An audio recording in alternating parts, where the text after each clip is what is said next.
could have done without the mic, but I'm told that it has to be there, and so I'll follow those instructions and not, somewhere damage your ear. And let's see how that goes.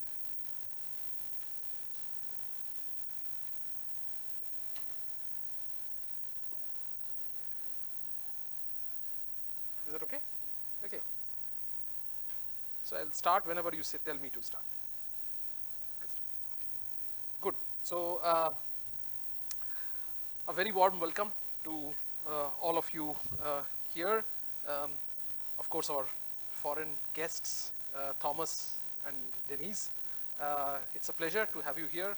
And of course, we have experts from India. Sharbori, also welcome here to this to the GIAN course. And thanks a lot, Tripta, for arranging this beautiful meeting. And also to the students and other participants who are here sitting down and waiting to hear more about membranes. And of course, you have already heard Thomas giving you an introduction about membranes, about telling you about lipids and all that stuff. And of course, I should have introduced myself. I am Abhishek. I am in the physics department at IISER Mohali. And I do work on the area of soft matter physics and biological matter, but not specifically on membranes, but also on polymers and sometimes on membranes, if I can get my interactions with Tripta going, and with Thomas as well. So this is something that we have been doing for some time with this discussion. But other than that, the interest in membranes, of course, is natural because of, as you have already heard Thomas talking about the fact that, you think about the cell, and the first thing that you remind yourself of is the fact that it is surrounded, whatever things are inside the cell are surrounded by this membrane or this layer which is outside. But also, as you have noted, that the cell is not just the outer membrane, but there are other stuff inside which are equally important, and there also you need to have to worry about all the time the membranes which are there, which separate out these different compartments. So, so naturally, whenever in my area of research, when I have to think about working in biological physics, of course, you have to think about respecting the fact that there are these membranes, and these are the ones which have to be always kept in mind and all that. So let me just therefore get on with what we want to discuss today.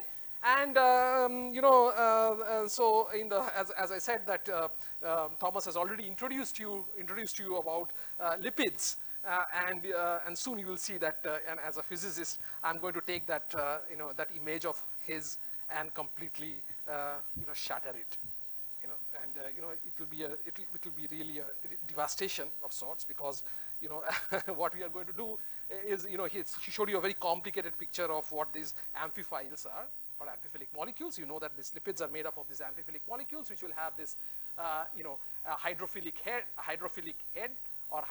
and the hydrophobic tails. Okay, this is what you are told. And what you are going to say is that, remember that picture that he showed with all the fatty acids and all that stuff. Physicists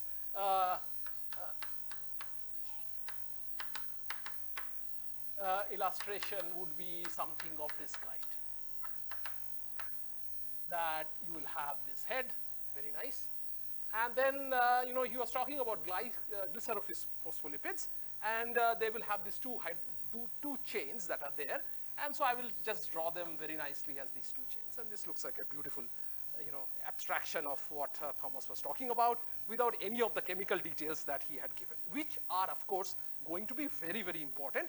But what we are going to say is that as physicists, we will be looking at some abstraction because of the fact that the scales in which we are going to try to attack the problem. Okay? And in order to do that, we are going to make use of abstractions such as this, or even worse, or even better, whichever way you want to look at it, is to say that you take one of them, which will be, of course, this head. So let me just, because now I'm going to do 3 such things, and say, oh, this is also going to be sufficient for what I want to talk about. Okay. Now, naturally,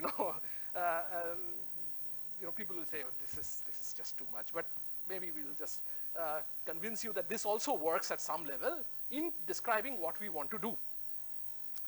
Okay, so we have got through that part quite easily.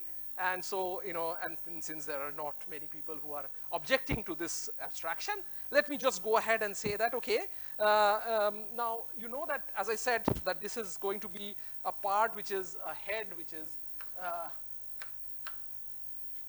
and of course this is hydrophilic.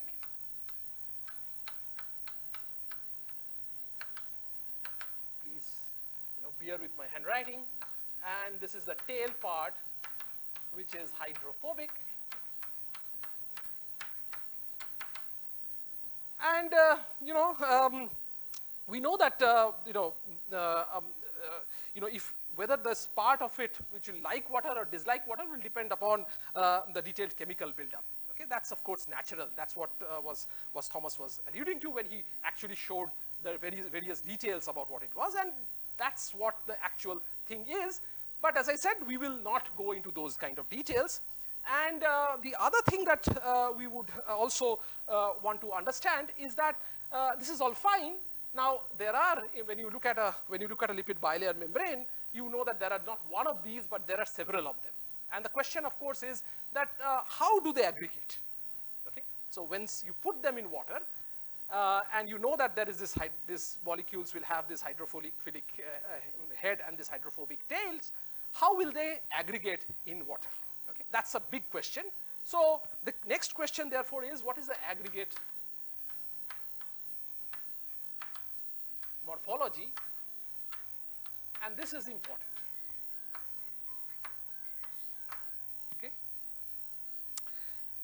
Now the answer to that is, of course, just do experiments and find out and see what they give.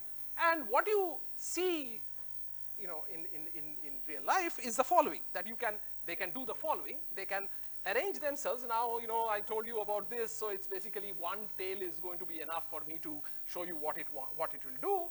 So it can arrange into what are called spherical micelles.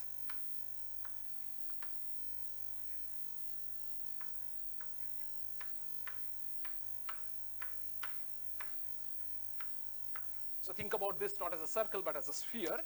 I cannot do the three-dimensional object on the board. So this will be what are called spherical micelles.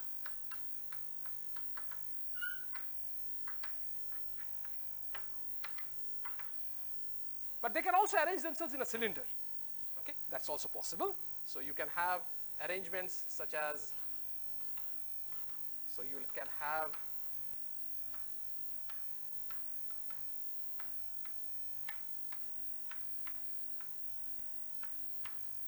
and this will keep repeating.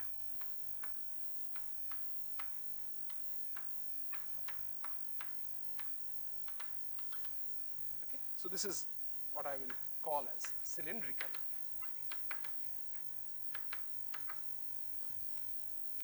And the third, of course, is of course the example of what is a planar bilayer membrane.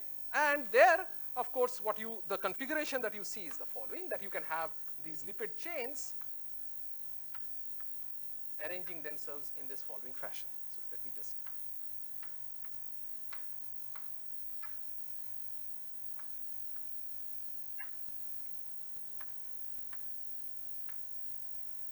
okay, and in fact, you can think about that as part of, yeah, okay.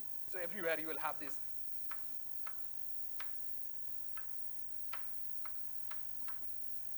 And this is the kind of thing that you are going to see for what is called a planar bilayer. Now, of course, when you look at this and you say, okay, this is how it is going to get in, but what determines how this arrangement is going to be? Okay, and that's one beginning question that we can try to address by giving some very elementary mathematical form to this. Can we understand how these arrangements can occur? Okay? And this is where we are going to do our first bit of, I said I made this approximation, And soon I will make, as I said, I'll just keep on making these approximations, and as I said, you can get devastated about the approximation that I will do, but I will say, okay, normally if I look at this structure, then this structure I can again kind of approximate to something like this. Take a truncated cone.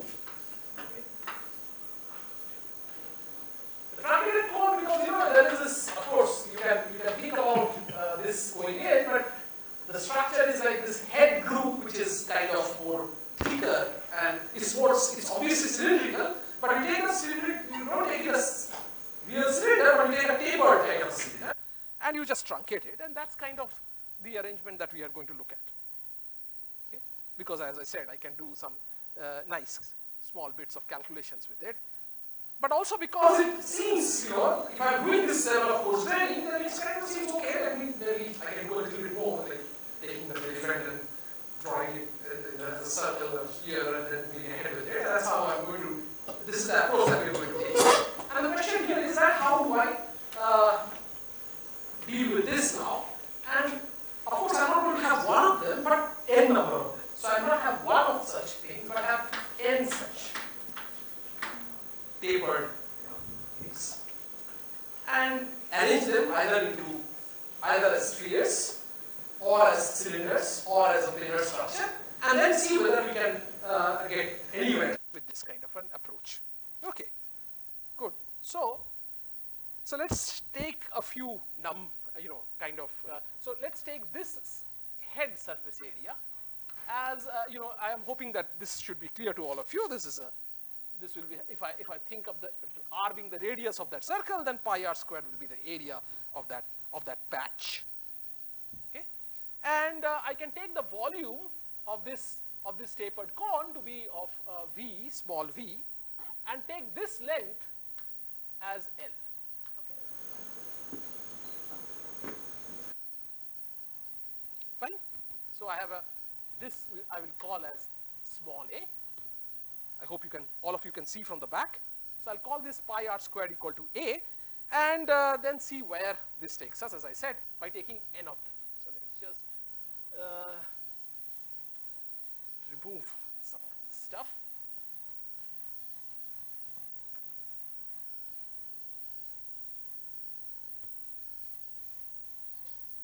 Because I can now forget about everything and keep that on the board. So now let's do this calculation for spheres. So if I want to have a spherical arrangement of them, so I'm going to take this, think about that I have taken these cones and I'm putting them together and trying to form this sphere. Yeah? And like that.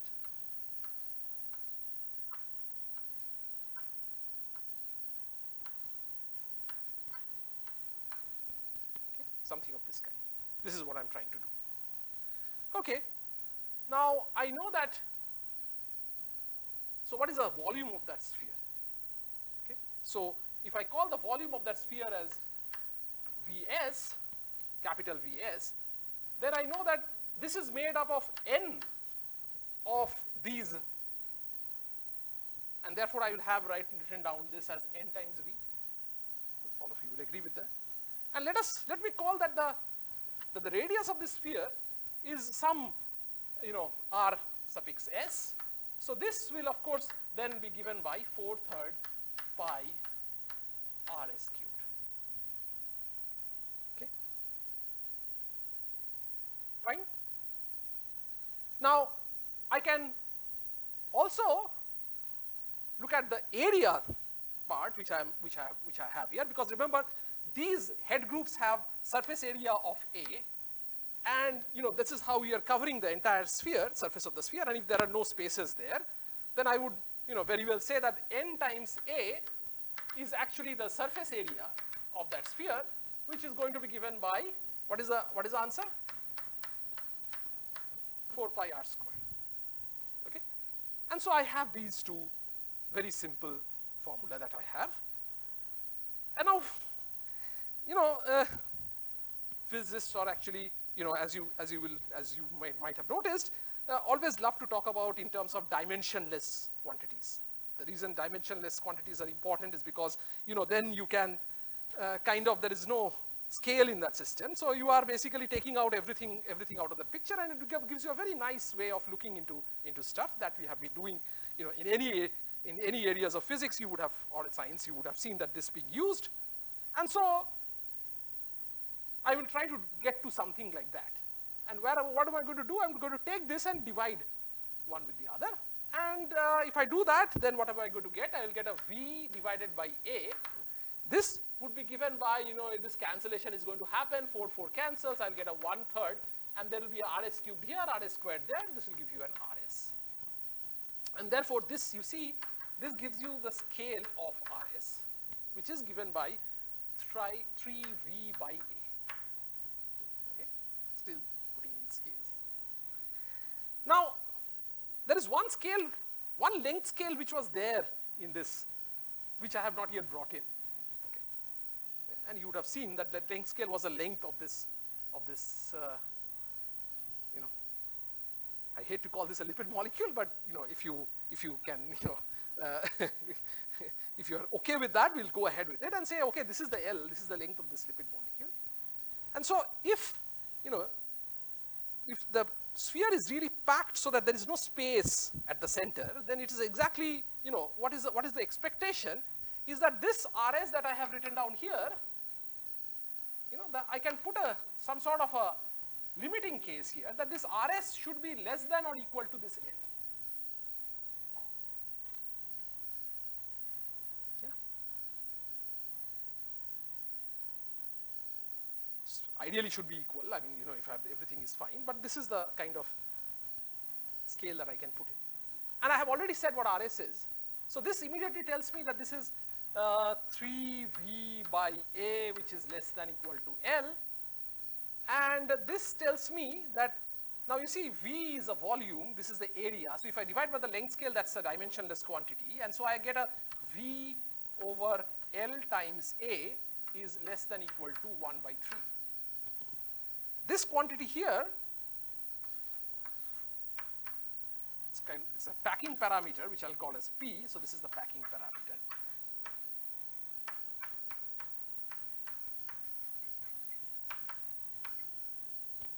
And so I'd say that in order for these spheres to form, I should have a P which is less than equal to 1/3. Okay, I get a sense of a number, okay, a very crude way of putting that lipid and doing it and packing it, and saying that there is a dimensionless quantity P which has to be less than 1/3 for this to pack into a sphere.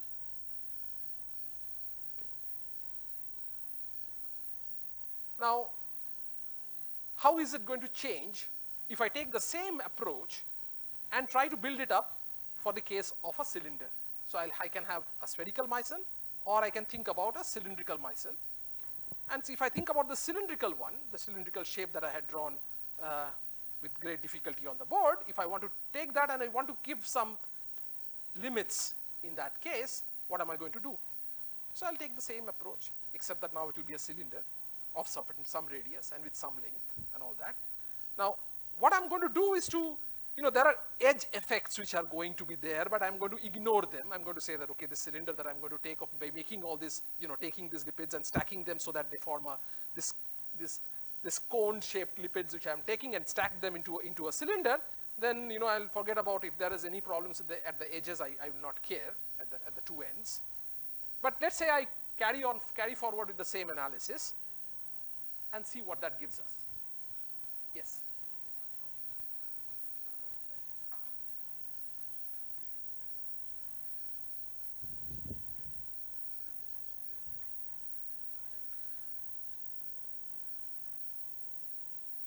You think that? So the radius of the sphere cannot be larger than so what I'm saying is that the length of the amphiphile should give you a limiting factor. That's all that I'm saying. Okay? What you're saying is that if I had a chain, okay, what you're thinking about is having a chain and thinking about it. All that I'm saying is that if you have a certain, if you're going to pack something, okay, then I am keeping a constraint on that radius by saying that, okay, this is what I have. Ideally, you can think about just 1/3 as being completely packed and just keeping it as 1/3. Okay, and you will see that what happens when I take this analysis and try to do it for the case of a cylinder, because again,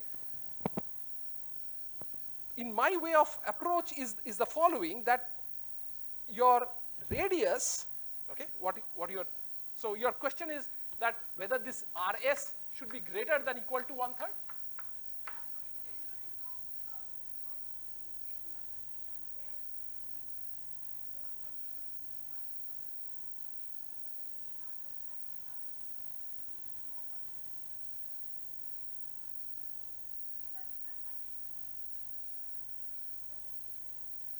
Okay, I mean, no, we can again, come back to this at some point. Yeah. So,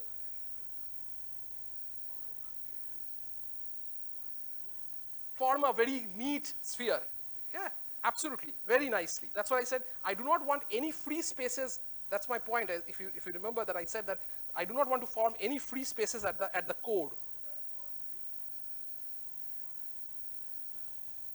As I said, I mean, I have already taken a big approximation in saying that I have a lipids are approximated to a cone. So if you, as I said, if you agree with me to that extent, then I can take it forward and say this will do.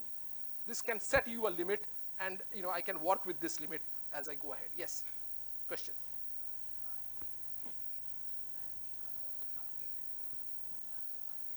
Yeah, yeah. Then there will be some area which is going to be taken out. Yes. Yeah. Cubed, absolutely. Yes, absolutely. All of that. So if you want, you can say that this is nearly equal to and all that stuff. I have avoided that by saying that this actually forms a beautiful, code. Yeah. Yeah. Yeah. Yeah. Less than L is okay if I go with these assumptions. Yeah. So these assumptions, as I said in the very beginning, these assumptions are going to be, to what extent? Of course, this is crudely, I'm doing a very crude way of trying to give you numbers where things are really, really very complicated, right? I mean, and what I should say is that there is a hindsight behind this. In fact, just to give the story ahead before I, go ahead, maybe it says.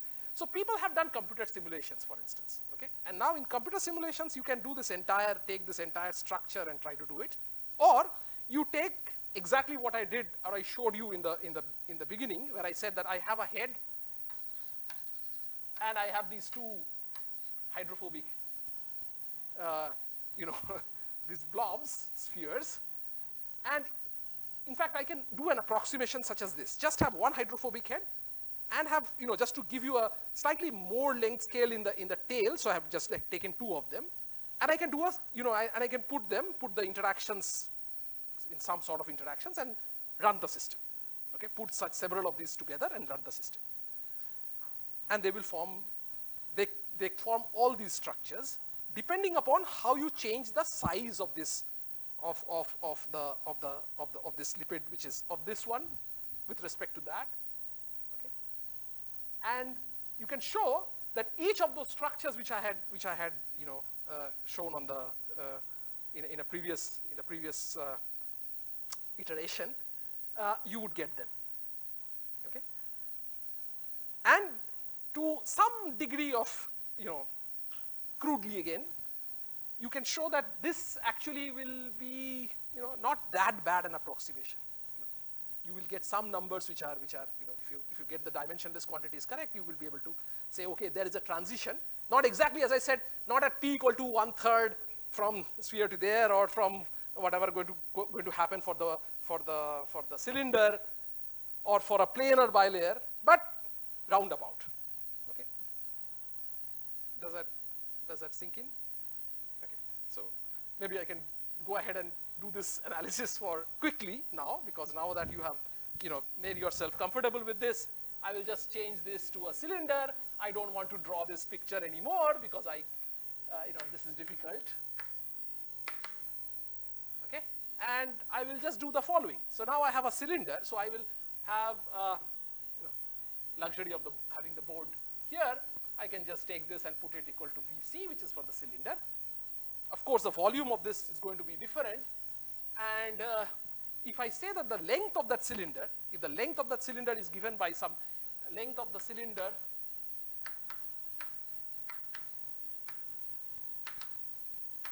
is L suffix c, then this will be pi r c squared Lc. That's the volume of the cylinder. And I can do the same for the area, and I say that this is AC, and this of course is 2 pi r c Lc. That's the area of the cylinder. That's a volume, and so we go ahead with this and try to find out again what is V by A. I take the ratio of these two, and the number is half of RC. RC being the radius of the cylinder, and therefore RC becomes equal to twice V by A.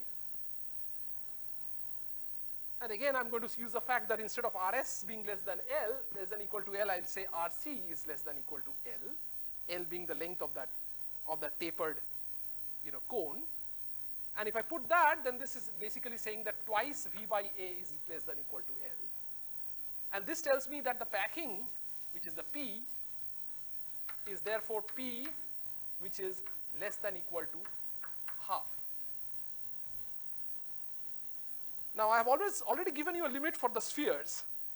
So for the cylinder, I know that if I go less than 1/3, I will go into a cylindrical micelle. So the limit that I'm going to set for the cylinders, for cylindrical mice, for the shapes of whatever I've showed you, is that P is greater than equal to 1/3, but less than equal to half.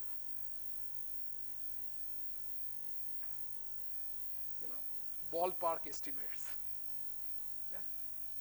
We do not know how good, as I said, a priori, but these are estimates that we can put in. Okay? And I can now take it forward and say, okay, this is two structures which I've got. Now let me talk about the planar bilayer, right? And I can do this. I'll try to do the same exercise. Okay? I hope. Can I go for the plane? Okay. Good. So again, for planes, let me say that so the planar bilayer has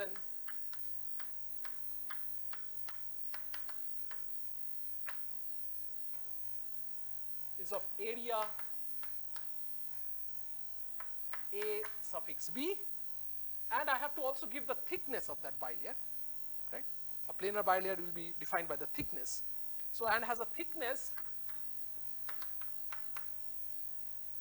which I denote by H suffix B. Okay? And then I go and do the same exercise. So this will be now V suffix B, and what is the volume? Well, that's straightforward, because I know what is the area of the planar bilayer.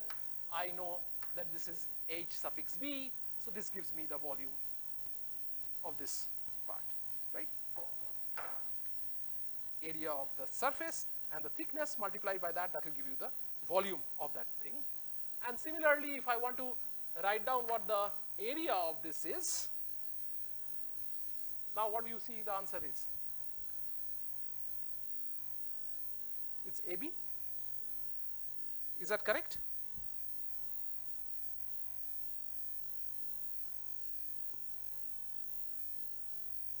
Thank you so much. Yeah.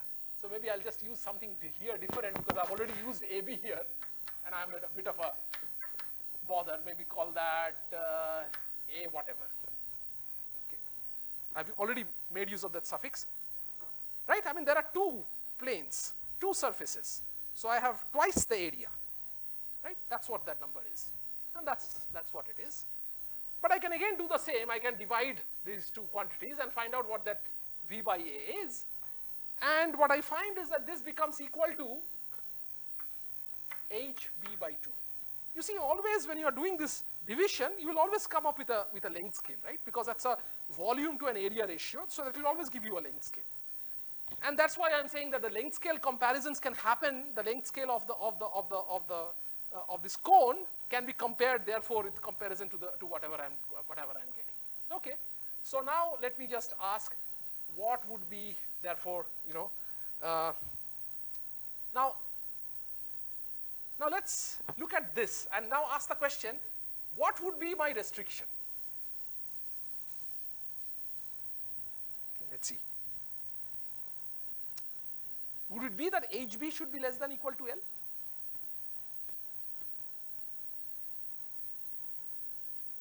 Remember how a planar bilayer is formed? Yes, thank you. So I have this kind of an arrangement, right? That's how I'm forming this. So this should be that HB by 2 should be less than or equal to L by the same logic, because my thickness is actually, the thickness is actually your HB, and this is L, so that HB by 2 should be less than or equal to L. That's the argument that I'm going to use. Okay. It's kind of setting the limit. So I'm allowed to just pack it completely, like, cannot be, it just cannot go away, which was the coefficient as I was pointing out that that's not allowed. I'm just going to make it as close packed. Remember, this is a packing parameter. That's where this whole thing comes about. So what does this give you? So I now get a P, okay, which is of course less than or equal to 1. Right? I'll just put it back there, and this gives you a P which is less than or equal to 1.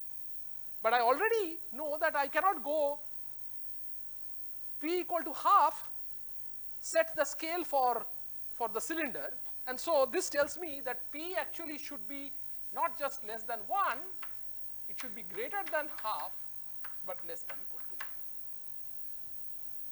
Okay.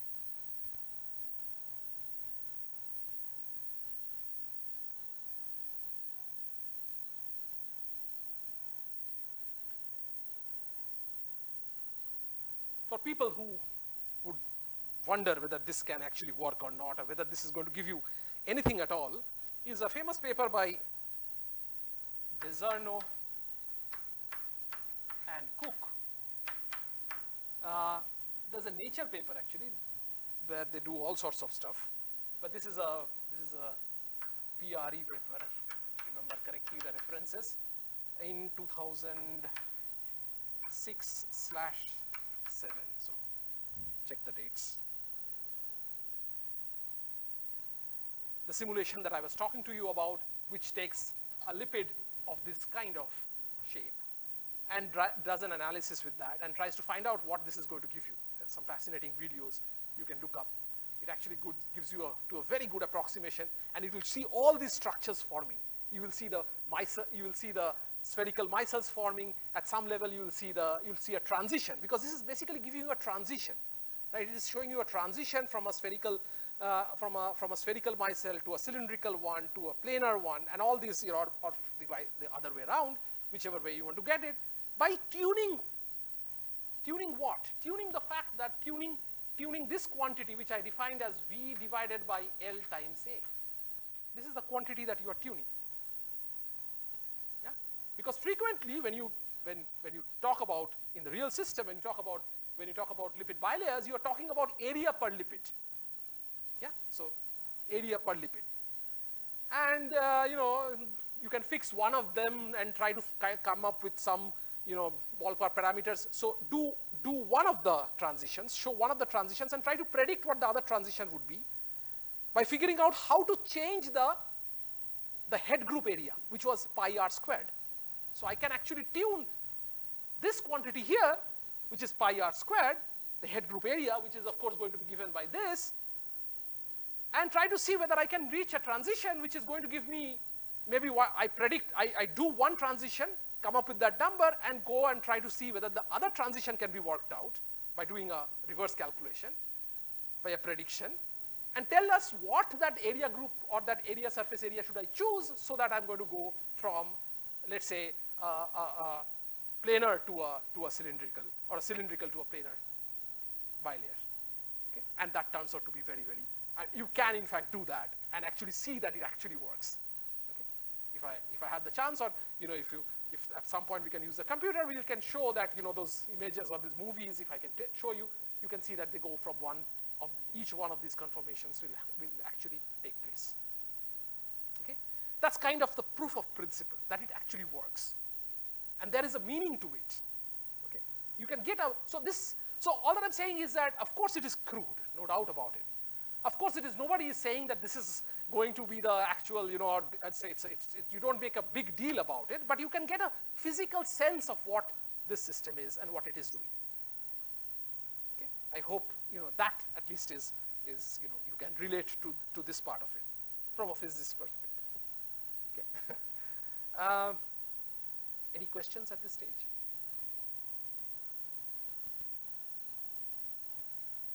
Nothing. You see, exactly.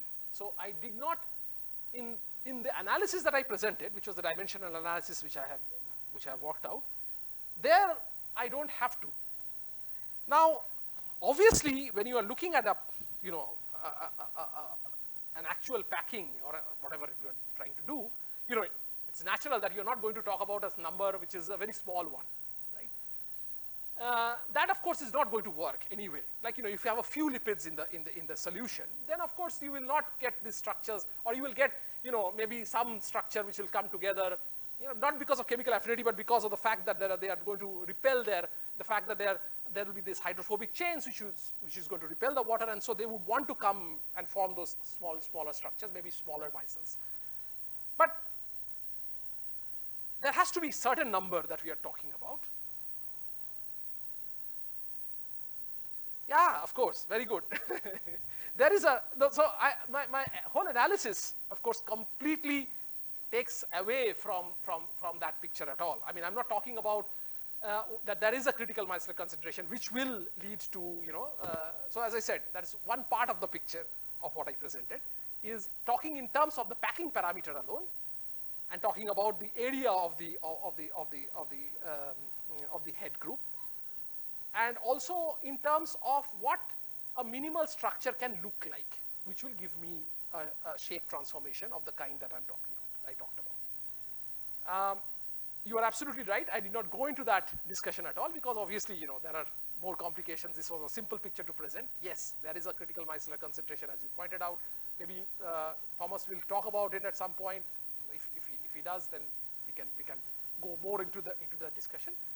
But it's a partial picture, crude partial picture. But you have a number understanding about what it goes.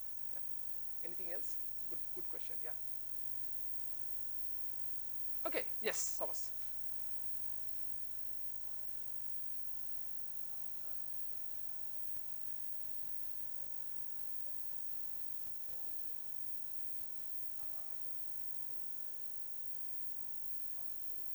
Yeah.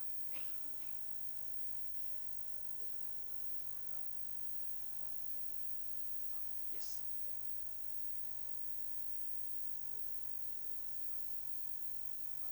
Yeah.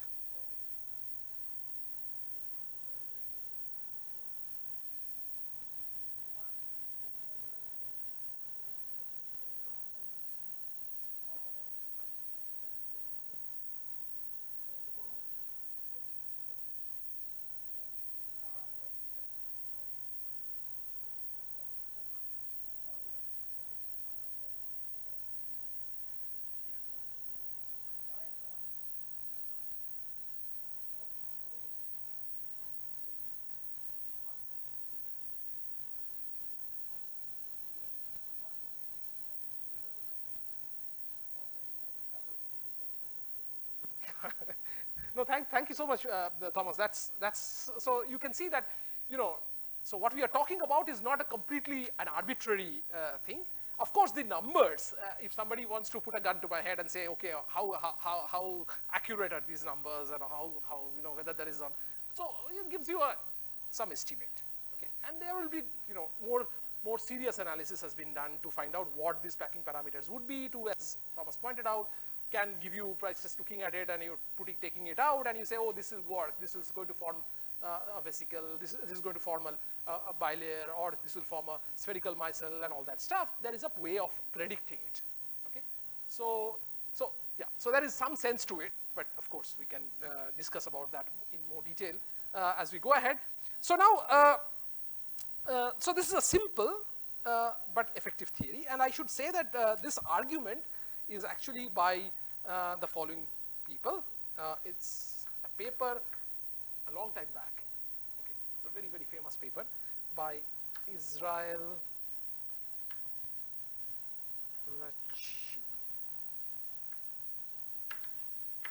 Yeah, did you get the name? So it's a very famous name actually in this area. Okay.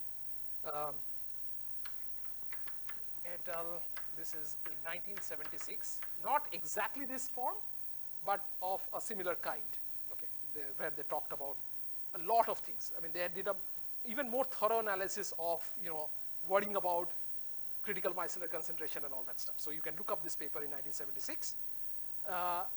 The argument that I have presented here is in the lecture notes, and which I am following, and therefore the reference is by lecture notes by Marcus DeZerno, and these are lecture notes which are lecture notes in 2007, I think, and then there are, let me just check, yes, and there are recent lecture notes as well which are in 2024. There is also a review by Pomorski, Advances Biology. This is 2022. Okay. Yeah. Just for references. Okay. So I've already exhausted a lot of time. Almost, so I have a few, maybe 10 minutes left. And in that 10 minutes, I'm going to now talk to you a little bit, because this will be, I guess, important as Thomas progresses with his course, is to talk about energy, or, because the question about the membrane itself. Now, I've talked about lipids and the packing and all that stuff, but now let's talk about the membrane itself, because let's say we are interested in looking at these vesicles or these lipid bilayers. That's our main area of interest, lipid membranes. That's what what this course is about. So if I delve deeper into it, what does that tell us? So the first thing is to look at an overview of some of these membrane properties, and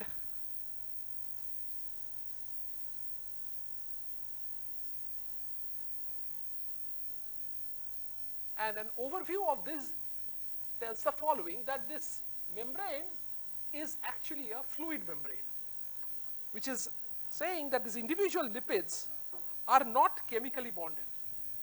Okay? The individual lipids are not like chemically bonded. They don't like come together. Their reasons of coming together is this is trying to reject the water and coming together in that sense. So they are not chemically bonded, and what happens is the lipids can actually flow inside the membrane.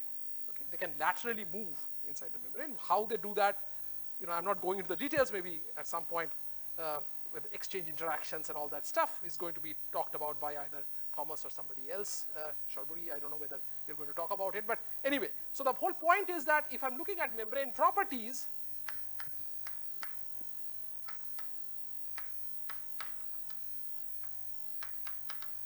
then this is what is called a fluid membrane.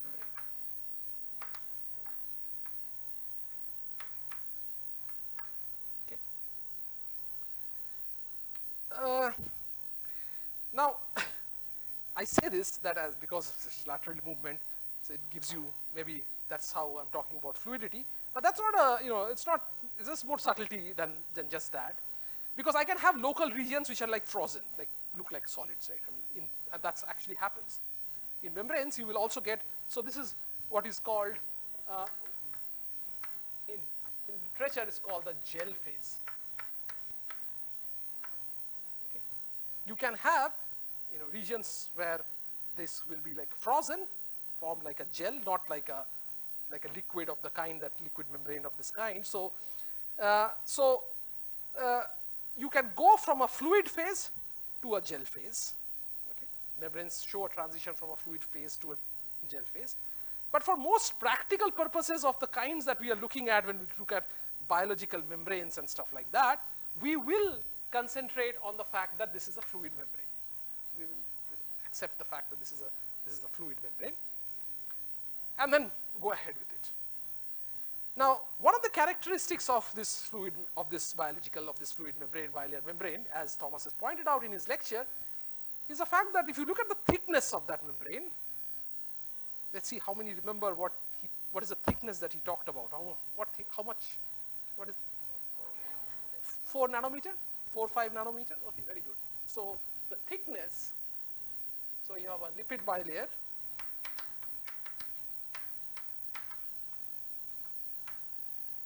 and you have a thickness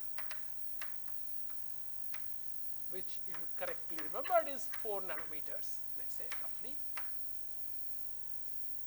What is the lateral extent of the membrane typically?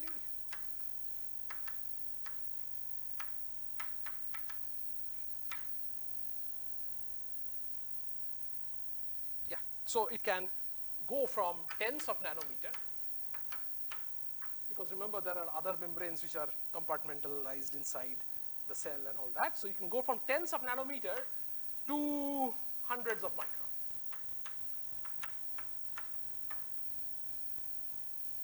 Okay, that's the scales that we are talking about. Thickness of 4 nanometer, lateral extent of,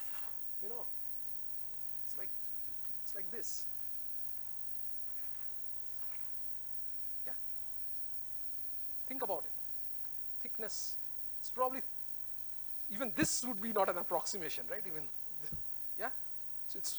So therefore, the aspect ratios is tremendous. It's like 10 to the power 4 is to 1. Yeah, and therefore, what you are talking about is, to a very good approximation. Okay. Now, details, as I said, again, physicists, we are going to now talk about again abstractions of this kind, where I say that okay, it depends. Please note that when we have to be careful here. When I say that, okay, I'm going to just ignore all these nitty-gritty details, it's not a statement that these nitty-gritty details do not matter. Yeah. So you have to be a bit more careful than just making that statement. Nitty-gritty details, of course, does matter. I mean, if you ask Thomas or Tripta or Dennis or Shorbury and then ask what are you doing with the actual, finding out what you have to do with this, to get those vesicles or whatever shapes that you are going to get, they will throw anything at me saying that, I know what pain I have to take to ensure that it does, and I have to control so many things to ensure that I get those vesicles correct. But the point here is, what is the scale of the physics that I want to understand? That's the question.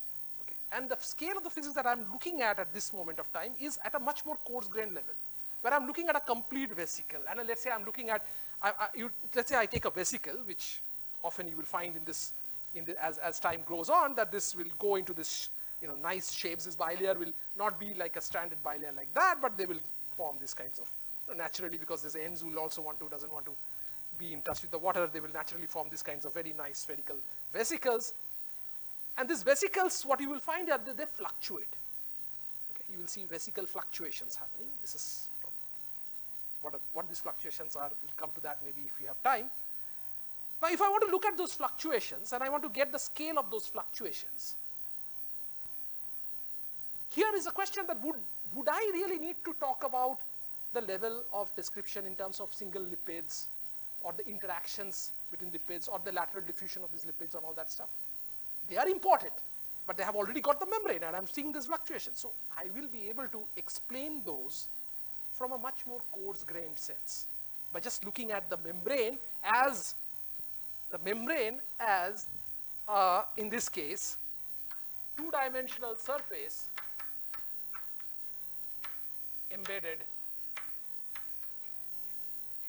in a three-dimensional space.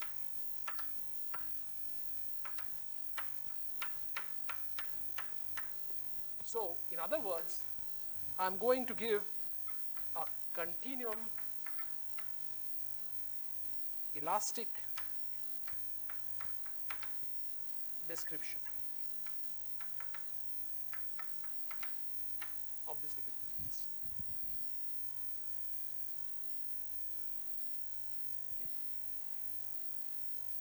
So, it will be for me a membrane which will show elasticity properties.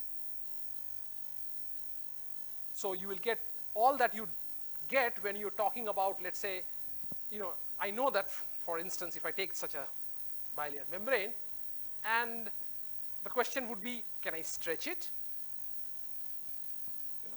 Will that cost energy? How much energy will it cost? If I take that membrane and try to bend it, that seems to be a very crucial thing, because you see all the time that, locally, you will find that the membrane bend to take in whatever they have to take in. They're not just diffusing in. You don't have one, you cannot take a big particle which has to get inside, a virus to get inside, or something to get inside the, inside a cell. You need to locally bend that membrane. So bending becomes a very crucial aspect of this. Of course, there is a whole lot of mechanisms which goes, because you just cannot, bending is not sufficient. There has to be some other proteins which have to come and wrap it. Some other protein will come and chop it, because before this entire thing goes in. So there's a whole machinery yet which is at play. We don't care about it because it's happening all the time, everywhere, in every cell in our body. But the point here is that, therefore, we need to look at what are the energy aspects that we have to understand in the context of these kinds of membranes, where the abstraction is here that I look at it as a two-dimensional surface embedded in a three-dimensional space. Now, how long do I have? 5 minutes? Well, I can, but I'm just wondering, I'm just hoping that, I'm not scaring the audience here who have to take it now. So now the description will shift. Okay. So first was a description which was a very simple description of how the packing would be to ensure to get these different kinds of these things. Now the description will shift to looking at these membranes as two-dimensional surfaces. Now, which means therefore that I have to parameterize that surface. Okay. Now, how do I parameterize such a surface? Okay. And if you remember, if you've done a little bit of maths at some level or the other, parameterization could be not an easy process, right? Now, one way of parameterization would be the following: that if I take this, take this paper and I say that it is doing all sorts of whatever it is doing, let's say this is kind of whatever it is, then I say that, oh, this is seems like I can work with it. All that I have to do is to define, with respect to that flat layer flat planar layer that I have, some sort of a height function. Right? That will do. And makes sense. Now I change it a little bit. This sort of hold like that, but I try that. Okay? And the function now becomes a terrible one. Because it's, if I take a pencil and just punch a hole, yeah, at a given value, I have 1, 2, 3. This makes it shaky grounds. And there is nobody who can tell me that this doesn't happen, this will happen, this could happen. Situations like that happen. So a more correct description would be more complicated one as well. But we are going to let go of that complication and say that maybe it's what we are going to ignore one of these kinds of examples. One sort of complication, as I said, is what are called overhangs. These are called overhangs. So we ignore overhangs and say, oh, I don't care about the kind of surfaces that I'm looking at, will not have such kind of overhangs, but it will be like that. And so height function is going to do. Or rather, if I look at this kind of a, and I have a, then at every point I should be able to map to some x and some y. So this is, let's say, x, this is y, this is z, and I can define a function which is f, which is a function of x and y. Is this picture clear? So you have taken that same thing and taken that, this is the x that you have gone, this is the y, and so this point here gives you an f, which is a function of x and y. And at every point of that surface I should be able to describe this. And this is what is called the Monge parametrization.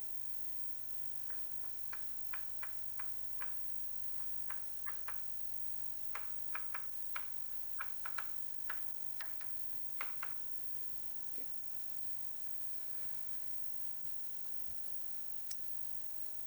Fine. Now,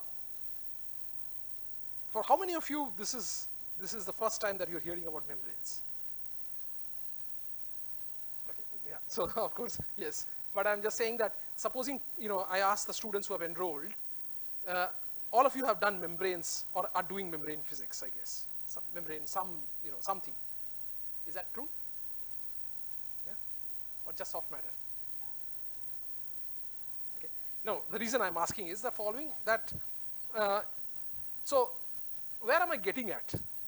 There's not much more time to go beyond this right now, and we'll talk about it in the next lecture, which is tomorrow. But what are we trying to get to? Okay, like all good physicists, I'm trying to write down a Hamiltonian for this system. Okay, it's crazy. I think, oh, this guy must be bonkers. Now I have to write down, because I'm going to talk about energy. Yeah, you yourself said that, I take that, I stretch this sheet. Of course, if I want to stretch this sheet, it will tear. In fact, stretching is extremely expensive for a for a fluid membrane. You think that things are moving, it's fluid, but I told you, you can calculate it, that in order to do that, it will cost you, it's really an expensive thing to do. Bending is fine. You'll see the energy scales which are involved there, and you will see that it's of the order of 20 kT, the bending energy scales that we'll talk about. And so bending is fine, and bending is something that you have to work with. And therefore, what I want to, where I'm going to is to write down something which is going to talk about this energy of this membrane. Okay? So I'm going to write down the Hamiltonian of this. And this Hamiltonian is a very famous Hamiltonian in the area of membrane physics, often used and overused. It's called the Helfrich Hamiltonian. Okay? So I am hoping that with some level of difficulty and some amount of approximation or whatever, I should be able to tell you in the next class what this Hamiltonian is all about. Because you will often see in whatever textbook you will find on membrane biophysics, you will always see this being used. Okay? So it's a good point to just understand what this is. Okay? And that's what we are going to attempt in the next class. I'll stop here and I'll take questions.